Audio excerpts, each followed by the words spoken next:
আসসালামু আলাইকুম রহমতুল্লাহ। প্রিয় শিক্ষার্থী বন্ধু বন্ধু আশা করছি মহান রব্বুল আলমিনের অশেষ কৃপায় ভালো আছো। আমি হুমায়ুন কবির তোমাদের সামনে চলে এসেছি। শিরিক নিয়ে আমরা অনেক কথা জানি, অনেক কথা পড়েছি। আমরা আজ শিরিক নিয়ে আলোচনা করব। এই আলোচনার পরে ইনশাল্লাহ শিরিকের ব্যাপারটা তোমাদের সামনে আরও অনেক বেশি স্পষ্ট হয়ে যাবে। তাহলে আর দেরি কেন, আমরা শুরু করি। আমরা দেখতে পাচ্ছি আমাদের সামনে প্রথম যেই প্রশ্নটা আছে সেখানে লেখা আছে আল্লাহর সাথে অংশীদার সাব্যস্ত করাকে কি বলে। প্রশ্নের উত্তরটা খুবই সহজ। আমরা জানি আল্লাহর সাথে অংশীদার সাব্যস্ত করাকে তাওহীদ, নিফাক অথবা কুফুর বলে না। তাহলে যেটা বলে সেটা হলো শিরিক।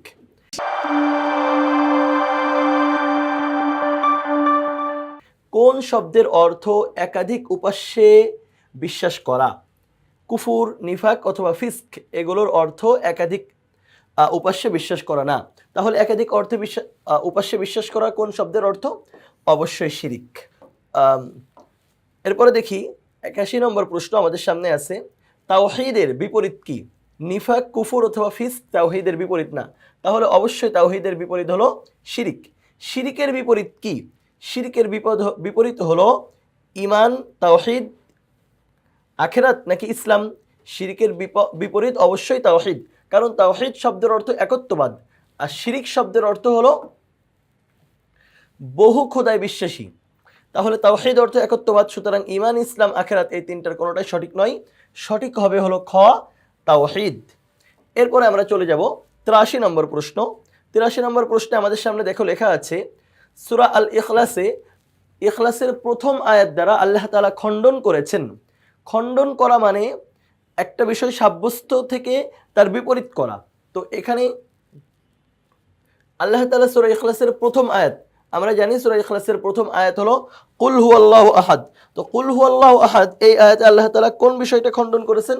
আল্লাহ তাআলা এখানে তাওহীদ খণ্ডন করেন নাই। কুফুর, শিরিক নাকি নিফাক? অবশ্যই আল্লাহ তাআলা যেটা খণ্ডন করেছেন সেটা হলো শিরিক, কারণ আল্লাহ বলছেন বলো আল্লাহ এক। তো আল্লাহ এক এইটা বলে সুতরাং উনি শিরককে নিষিদ্ধ করে দিয়েছেন, শিরিককে খণ্ডন করেছেন। আচ্ছা, আমরা তারপরে প্রশ্নে যাব। তারপরের প্রশ্ন আমাদের সামনে 84 নম্বর প্রশ্ন। আমরা চলে যাই 84 নম্বর প্রশ্নে। 84 নম্বর প্রশ্ন আমাদের সামনে চলে আসছে। এই প্রশ্নে আমরা দেখতে পাচ্ছি কোনো কিছুই তার সাদৃশ্য নয় কোন সূরার আয়াত? এইটা অবশ্যই মুখস্থ করতে হবে, কারণ এটা বুঝে মুখস্থ মানে বুঝে পড়ার কোনো উপায় নাই। কারণ এটা যদি তুমি হাফেজ হও তাহলে তুমি মনে করতে পারবা যে এটা কোন সূরার আয়াত, কিন্তু তুমি যদি হাফেজ না হও তাহলে তোমাকে অবশ্যই মুখস্থ করে রাখতে হবে এটা কোন সূরার আয়াত। তো এটা অবশ্যই আমাদের জানা আছে, আমাদের বইয়ে উল্লেখ করা আছে। এটা হলো সূরা আশ-শুরা এর আয়াত। সূরা ইখলাস, সূরা বাকারা অথবা সূরা দোহা এর কোনোটাই সঠিক নয়। সঠিক হলো সূরা আশ-শুরা। আল্লাহ তাআলা সূরা আশ-শুরার মধ্যেই বলেছেন লাইসা কামিসলিহি শাই, কোনো কিছুই আল্লাহ তাআলার সাদৃশ্য নয়। এরপরে আমরা দেখি 85 নম্বর প্রশ্ন, আল্লাহর সাথে শিরিক কত ধরনের হতে পারে? আল্লাহর সাথে শিরিক কত ধরনের হতে পারে? অবশ্যই 3, 5 অথবা 7 নয়। আল্লাহর সাথে শিরিক হতে পারে 4 ধরনের, যেটা আমাদের বইয়ে আছে।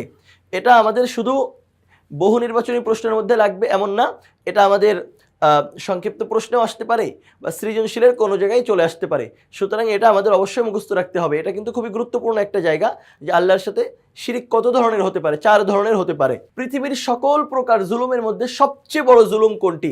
সবচেয়ে বড় জুলুম নিফাক, কুফর অথবা ফিস্ক নয়, সবচেয়ে বড় জুলুম হলো শিরিক। কারণ কোরআন মাজিদের মধ্যে আল্লাহ বলেছেন ইন্না শিরকা লাযুলমুন আযীম, শিরিক হলো সবচেয়ে বড় জুলুম।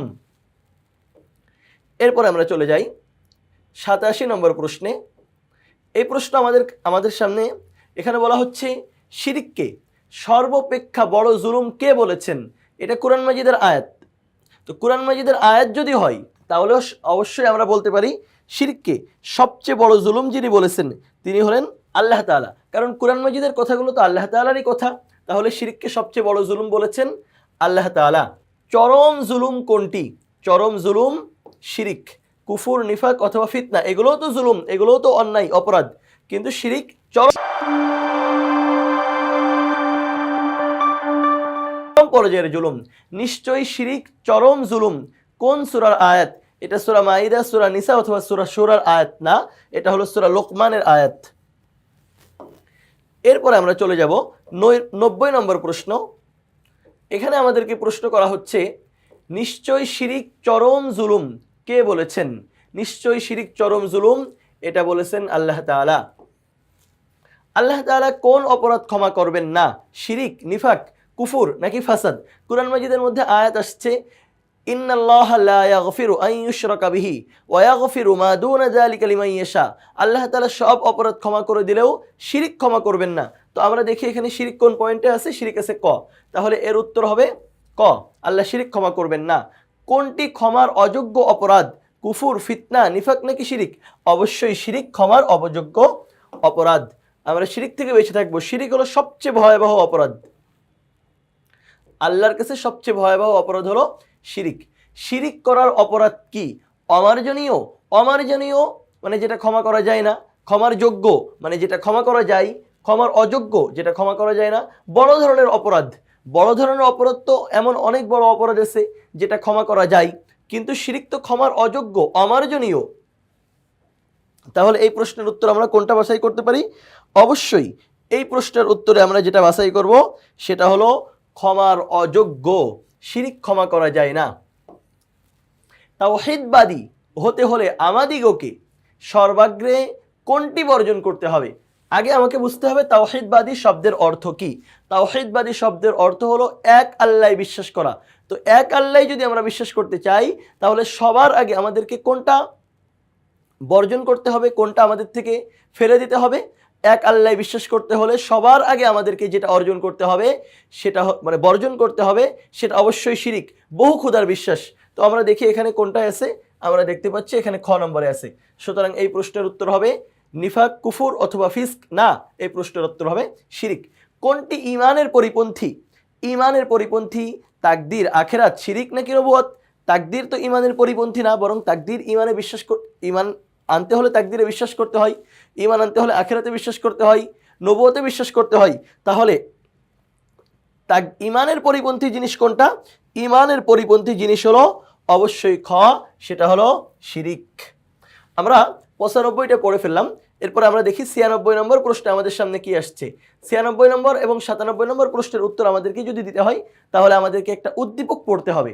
আসো আমরা উদ্দীপকটা খুব খেয়াল করে পড়ি। উদ্দীপকটা যদি খেয়াল করে না পড়ি, এটা সব সাবজেক্টের জন্যই, উদ্দীপকটা যদি খেয়াল করে না পড়ি তাহলে আমরা পরের প্রশ্নের উত্তর দিতে পারবো না। রনি সাহেব মনে করেন আল্লাহ পাক ফেরেশতাদের সাহায্য নিয়ে এ পৃথিবী পরিচালনা করেন। আমরা এখানে উদ্দীপককে খেয়াল করছি যে রনি সাহেবের ধারণা হলো আল্লাহ পৃথিবী একা পরিচালনা করতে পারেন না, বরং পৃথিবী পরিচালনায় আল্লাহ তাআলার ফেরেশতাদের সাহায্যের প্রয়োজন হয়। দেখো, ফেরেশতাদের সাহায্যের প্রয়োজন হয়।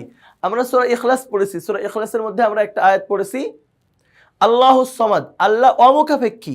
তো আল্লাহ যদি অমুখাপেক্ষী হয়, তার মানে আল্লাহর কারো সহযোগিতার প্রয়োজন হয় না। কিন্তু রনি সাহেব মনে করছেন আল্লাহ তাআলার ফেরেশতাদের সাহায্যের প্রয়োজন হয়। আচ্ছা, আমরা উদ্দীপকের গুরুত্বপূর্ণ জায়গাটা মার্ক করলাম। এখন আমরা আসো প্রশ্নে আসি। রনি সাহেবের এ ধরনের বিশ্বাসের জন্য তিনি হবেন কাফির, মুশরিক, মুনাফিক নাকি মুমিন? কাফির মানে তো যে আল্লাহকে অবিশ্বাস করে, মুনাফিক ওই যে তিনটা গুণাবলী যার মধ্যে আছে, তিনটা খারাপ বৈশিষ্ট্য। মুমিন অবশ্যই তো না, এই ধরনের বিশ্বাস কারো মুমিনেরও থাকতে পারে না। তাহলে অবশ্যই তিনি যা হবেন সেটা হলো খ নম্বরে দেওয়া আছে, তিনি হবেন মুশরিক। তাহলে আমরা খ নম্বরটা মার্ক করি।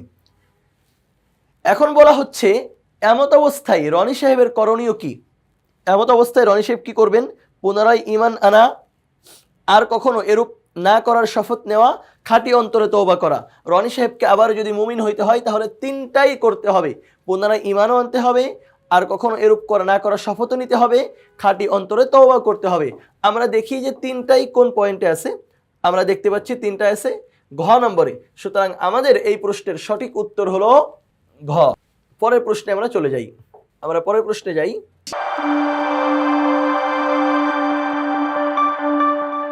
হ্যাঁ, আমাদেরকে এই প্রশ্নের উত্তর দিতে হলে এখানেও আমাদেরকে একটা উদ্দীপক পড়তে হবে। উদ্দীপকটাও আমরা খেয়াল করে পড়বো, কারণ উদ্দীপক পড়ে যেই প্রশ্নগুলোর উত্তর দিতে হয়, এখানে তুমি যদি উদ্দীপকটা খেয়াল করে না পড়ো তাহলে কোনোভাবেই প্রশ্নের সঠিক উত্তর দিতে পারবে না। আমাদের সামনে যে উদ্দীপকটা আছে, আমরা এখানে দেখতে পাচ্ছি যে এই উদ্দীপকটা পড়ে আমাদেরকে দুইটা প্রশ্নের উত্তর দিতে বলা হয়েছে।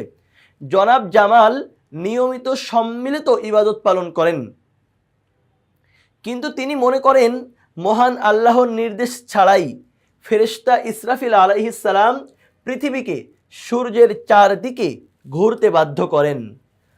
আমরা দেখতে পাচ্ছি সম্মিলিত ইবাদত করেন, এখানে ওনার দুইটা কাজের কথা উল্লেখ করা হয়েছে। একটা হলো তিনি সম্মিলিত ইবাদত করেন, আরেকটা হলো তিনি মনে করেন আল্লাহর নির্দেশ ছাড়াই ফেরেশতা একটা কাজ করে। তো আমরা দেখি এখন প্রশ্ন কি আছে। জনাব জামালের চিন্তাধারায় কোন বিষয়টি প্রকাশ পেয়েছে? জনাব জামালের চিন্তাধারায় যে বিষয়টি প্রকাশ পেয়েছে সেটি কি ফিতনা, সেটি কি কুফুর, সেটি কি নিফাক, নাকি সেটা শিরিক? জনাব জামালের চিন্তায় যেটা প্রকাশ পেয়েছে সেটা হলো শিরিক। কারণ সে আল্লাহ তাআলার পৃথিবী পরিচালনা আল্লাহ তাআলা একা করেন, কিন্তু সে মনে করছে পৃথিবী পরিচালনায় আল্লাহর সাথে ফেরেশতা সহযোগিতা করছে। সুতরাং এই প্রশ্নের সঠিক উত্তর কুফুর, ফিতনা অথবা নিফাক না, এই প্রশ্নের সঠিক উত্তর হবে শিরিক। আশা করি বুঝতে পেরেছ। দীপক পড়ে আমাদের যে দুইটা প্রশ্নের উত্তর দেওয়ার কথা ছিল, তার দ্বিতীয় প্রশ্নটা আমরা এখন খেয়াল করি। তার উক্ত চিন্তাধারার ফলে মহান আল্লাহ অসন্তুষ্ট হবেন, তা অমার্জনীয় পাপ বলে বিবেচিত হবে, নিজের মর্যাদা বৃদ্ধি পাবে। আল্লাহ অসন্তুষ্ট হবেন, তা অমার্জনীয় পাপ বলেও বিবেচিত হবে, কিন্তু এখানে মর্যাদা বৃদ্ধি হওয়ার কোনো কারণ নাই। তাহলে আমরা দেখি 1 এবং 2 এটা কোথায় আছে? এই দুইটা সঠিক, এটা তো সঠিক না। তাহলে 1 আর 2 কোথায় আছে? 1 আর 2 আছে ক নম্বরে। সুতরাং এই প্রশ্নের উত্তর সঠিক ক নম্বর। পরেও আমরা দেখতে পাচ্ছি আমাদেরকে আরও উদ্দীপক দেওয়া হয়েছে, সেই উদ্দীপক পড়ে আমাদেরকে দুইটা প্রশ্নের উত্তর দিতে হবে। এখানে লেখা আছে নিচের উদ্দীপকটি পড়ে 100 ও 101 নম্বর প্রশ্নের উত্তর দাও। জনাব সাফি পুত্র সন্তান লাভ করাই দরগায় যে পীরের নামে গরু জবেহ করে সবাইকে খাওয়াই, অন্য ধর্মের রীতি অনুসারে তার স্ত্রী পুত্রের কপালে তিলক দেই। আমরা জনাব শফি এর একটা কাজ দেখলাম, তার স্ত্রীর একটা কাজ দেখলাম। আসো আমরা বিষয়টা মার্ক করে রাখি, তাহলে আমাদের উত্তর দিতে সুবিধা হবে। সে পীরের নামে গরু জবাই করছে, আর তার স্ত্রী অন্য ধর্মের রীতি অনুসারে পুত্রের কপালে তিলক দিয়েছে। এখন আমরা প্রশ্ন দেখি, দুইটা জায়গা মার্ক করে রাখছি। এখন আমরা প্রশ্নের উত্তরটা খুব সহজে দিতে পারবো। সাফির কাজের মাধ্যমে শান্তি শৃঙ্খলা নষ্ট হবে, অশ্লীলতা বৃদ্ধি পাবে, নৈতিকতাহীনতার প্রসার ঘটবে, এরপরে আর কি আছে, হতাশার সৃষ্টি হবে। সাফির কাজের ফলে কোনটা হবে? সাফির কাজের ফলে যেটা হবে সেটা হলো ক নম্বরে, শান্তি শৃঙ্খলা নষ্ট হবে। কারণ এইভাবে গিয়ে সবাই যদি পীরের দরবারে গিয়ে যদি গরু জবাই করা শুরু করে, এটা তো অবশ্যই ভালো কাজ হবে না। সাফির স্ত্রীর কাজটিতে, সাফির স্ত্রীর এখানে 3টা কাজ আমরা দেখছি। তো স্ত্রীর কাজটি আমরা স্ত্রীর একটা কাজ দেখছি, তো সেই কাজকে কেন্দ্র করে এখানে 3টা পয়েন্ট আমাদের সামনে উল্লেখ করা হয়েছে। 1 নম্বর, কুফুর প্রকাশ পাবে, অকৃতজ্ঞতার জন্ম দেই, নৈতিকতার প্রসার ঘটাই। তো এটার মধ্যে কোনটা সঠিক উত্তর হবে?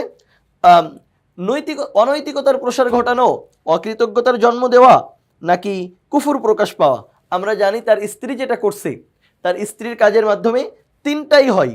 তাহলে এই প্রশ্নের উত্তর হবে 3টাই সঠিক। তো 3টাই সঠিক আমরা কোন পয়েন্টে দেখতে পাচ্ছি? 3টাই সঠিক যদি হয় তাহলে আমরা দেখতে পাচ্ছি 3টাই সঠিক দেওয়া আছে ঘ নম্বরে। সুতরাং এই প্রশ্নের সঠিক উত্তর ঘ, কুফুরও প্রকাশ পাই, অকৃতজ্ঞতার জন্ম দেই এবং অনৈতিকতার প্রসারও ঘটাই। সুতরাং এই প্রশ্নের উত্তর হবে ঘ, সবগুলো সঠিক এখানে।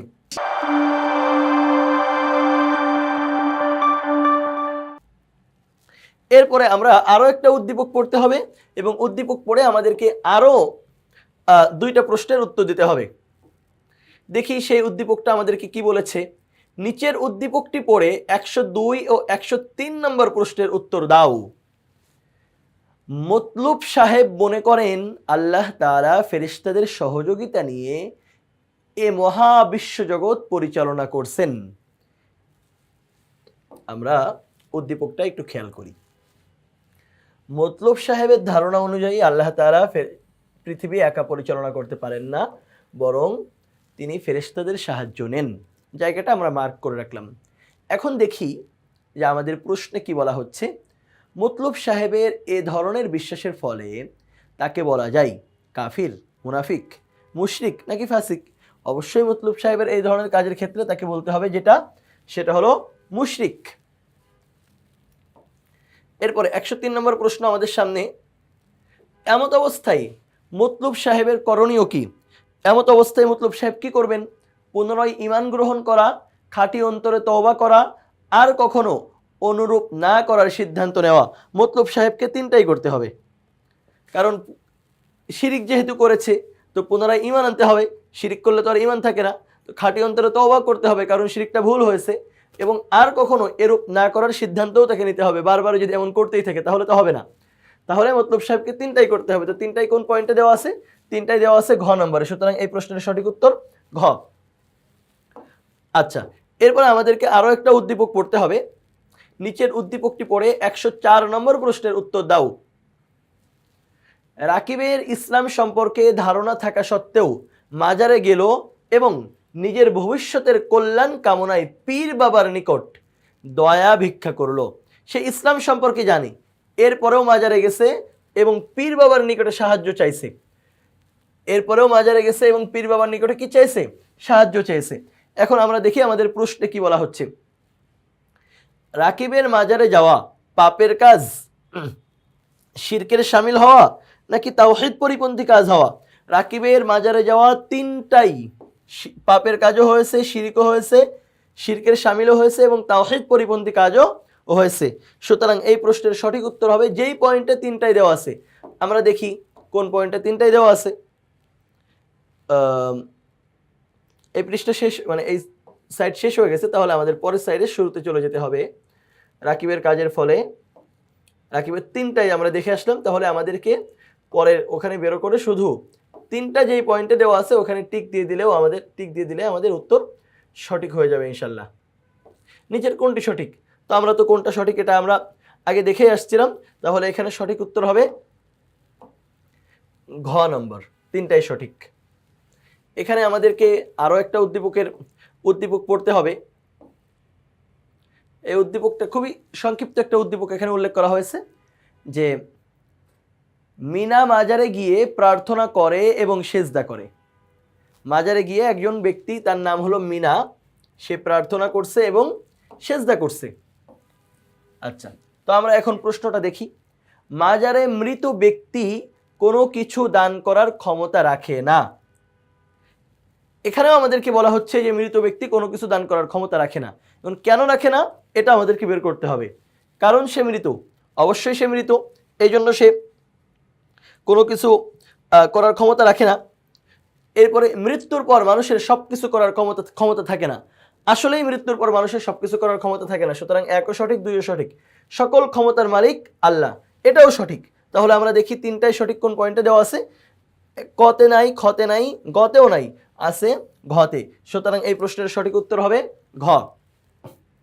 মিনার কোনো কিছু দান করার ক্ষমতা রাখে না, সে মারা গেছে, এই জন্য মৃত্যুর পরে মানুষের সব ক্ষমতা থাকে না এবং সকল ক্ষমতার মালিক হন এক আল্লাহ তাআলা। মিনার মাজারে সেজদা করার বিধান কি? শিরিক, কুফুর, মুস্তাহাব নাকি মুবাহ? কুফুর মানে তো আল্লাহকে অস্বীকার করা, মুস্তাহাব মানে তো ভালো কাজ, মুবাহ মানে বৈধ কাজ। তাহলে অবশ্যই এখানে উত্তর হবে ক, শিরিক। পৃথিবীর সকল প্রকার জুলুমের মধ্যে সবচেয়ে বড় জুলুম কোনটি? শিরিক, নিফাক, কুফুর, ফিস্ক। সবচেয়ে বড় জুলুম হলো শিরক। এরপরের প্রশ্ন হলো এস, মানে এস বলে একজন ব্যক্তিকে উদ্দেশ্য করা হয়েছে। এস পরীক্ষায় ভালো ফলাফলের আশায় একটি মাজারে গিয়ে মৃত পীরের কাছে কাকুতি মিনতি করলো। ইসলামের দৃষ্টিতে এস এর কাজটি সবচেয়ে বড় জুলুম, তাওহীদের বিপরীত নাকি মহাপাপ? আমরা জানি এস যে কাজ করে ফেলেছে এটা সবচেয়ে বড় জুলুমও করেছে সে, কারণ শিরিক এটা সবচেয়ে বড় জুলুম, তাওহীদের বিপরীতও হয়েছে এবং মহাপাপও হয়েছে। সুতরাং এই প্রশ্নের উত্তর হবে ঘ, তিনটাই। নিচের উদ্দীপকটি পড়ে 109 ও 110 নম্বর প্রশ্নের উত্তর দাও। জনাব এস পুত্র সন্তান লাভ করাই পীর খানজাহান আলীর দরগায় গিয়ে উক্ত পীরের নামে ছাগল জবাই করে মানুষকে খাওয়ান। আচ্ছা, তার স্ত্রী প্রায় ইচ্ছাকৃত অন্য ধর্মের চিহ্ন ধারণ করেন। আমরা তার জনাব এসের একটা কাজ এখানে দেখতে পেলাম, তার স্ত্রীরও একটা কাজ এখানে দেখতে পেলাম। আমরা যেন উত্তরটা নির্ভুল দিতে পারি, আমাদেরকে পরে যেন আবার উদ্দীপকটা পড়া না লাগে, এজন্য উদ্দীপকের গুরুত্বপূর্ণ জায়গাটা আমরা একটু মার্ক করে রাখি। যে দরগায় গিয়ে উক্ত পীরের নামে ছাগল জবাই করছে আর তার স্ত্রী অন্য ধর্মের চিহ্ন ধারণ করছে। এখন আমরা প্রশ্নটা দেখি, জনাব এর এই কাজটি কি হিসেবে পরিগণিত হবে? এসের এই কাজটি কোন, মানে জনাব স এর কাজটি কোন হিসেবে পরিগণিত হবে? কুফর তো না, নিফাকও না, বিদআত না, তাহলে অবশ্যই তার কাজটি শিরিক হবে। আচ্ছা, এরপরে জনাব স এর স্ত্রীর কর্মকাণ্ডের ফলে আল্লাহর প্রতি অকৃতজ্ঞতা প্রকাশ পায়, কুফুরের গুনাহ হয়, অনৈতিকতার প্রসার ঘটে। জনাব স এর স্ত্রীর যে কর্মকাণ্ড, এর মাধ্যমে কি হয়? এর মাধ্যমে আসলে আল্লাহর প্রতি অকৃতজ্ঞতাও হয়, কুফুরের গুনাহও হয়, অনৈতিকতার প্রসারও ঘটে। তিনটাই সঠিক। তাহলে এই প্রশ্নের উত্তর আমরা কোনটা দিব? তিনটাই সঠিক যদি হয় তাহলে তিনটাই কোথায় দেওয়া আছে? ঘ নম্বরে দেওয়া আছে। সুতরাং এই প্রশ্নের সঠিক উত্তর হবে ঘ, তিনটাই সঠিক।